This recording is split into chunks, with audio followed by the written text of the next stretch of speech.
Welcome to our channel. Today, we will take you on an amazing journey to discover how a silver ring is made from scratch to a finished masterpiece. The first step in creating a ring is the design phase. We begin by crafting a detailed design using design software or hand drawings. After finalizing the design, we move on to selecting the materials.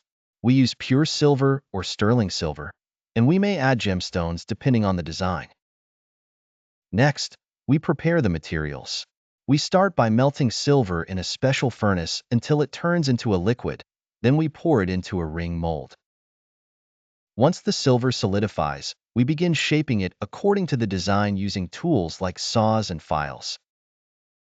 After shaping, the ring goes through sanding to remove any scratches, followed by polishing to achieve the desired shine.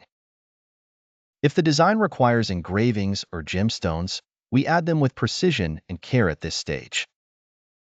We then proceed to quality check to ensure the ring is free of defects and meets our standards. We also verify if the size fits the design. Finally, we package the ring in an elegant box ready for delivery.